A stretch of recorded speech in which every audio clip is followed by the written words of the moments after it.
So welcome to the SanderFAQ. Today we're talking about the origins of Allomancy. Where did I get the idea for Allomancy? Well, like all of my stories, there's not one origin. Everything comes together through multiple different factors. And I can give you a couple of the origins of Allomancy. One was, and this is one that I tell the most often, I was watching the Phantom Menace. That's right, Star Wars.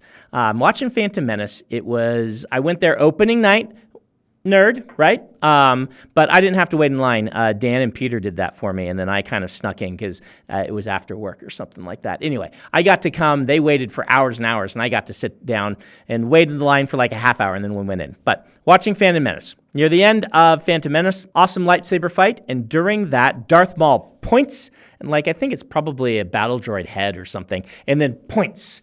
And then it flies across the room, and it hits the button and opens a door for him. And I thought, well, that's odd. That's an expansion of the Force that I hadn't really thought about. And I thought back to other uses of the Force, and I'm sure I'm not thinking of every example.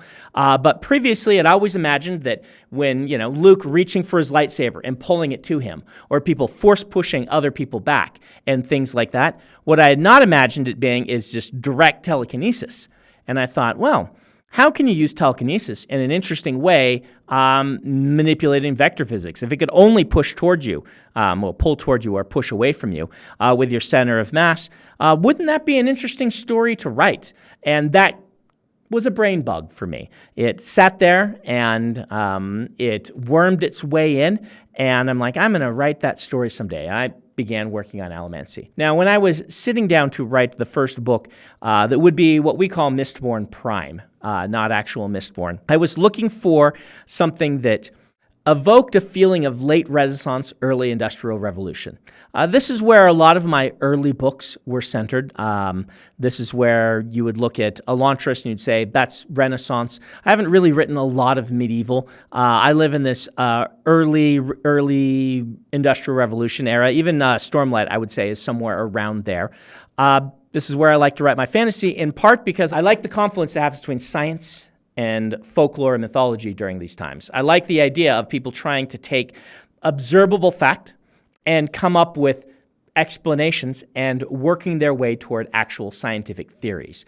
I love that Isaac Newton thought that alchemy worked and was trying to prove it. I love the concept of spontaneous genesis as an explanation, and then people trying it out and finding that no, flies don't spontaneously form out of rotten meat. Indeed, they have to lay eggs and things like that.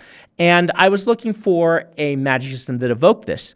And I went to alchemy itself and to the periodic table, which were both things that were being formed in our world during these times. And I said, I want something that has a feel of a periodic table and the feel of alchemy, but that actually works. And where I arrived at was eating metal. Why did I arrive at eating metal? Well, number one, it had this cool sort of alchemy feel to it, the metals, and you could come up and I started designing a table of the different metals. And beyond that, it had this sort of just natural sense of magic to it. Some of the oldest stories of magic we know about talk about magic potions. You eat something and it does something to us.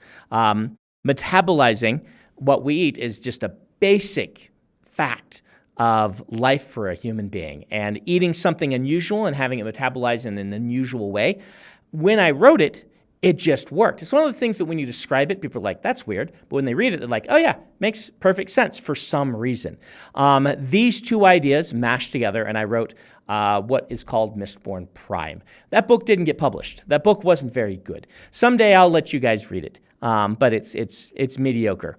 But when I was working on what became Mistborn, The Final Empire, I went back and said, this magic system worked pretty well. It would work really well for a gang of thieves because they could each have their magical power as part of the thieving crew. So the last bits of Allomancy, they got it designed, and kind of the main finishing point of it was me needing to design powers that fit for a thieving crew. That's why we have the strong one, we have the sneaky one, we have the person that's good at fast talking and influencing people's emotions. I designed these powers around the roles of kind of a classic thieving troupe, and then I created the Mistborn, who had them all.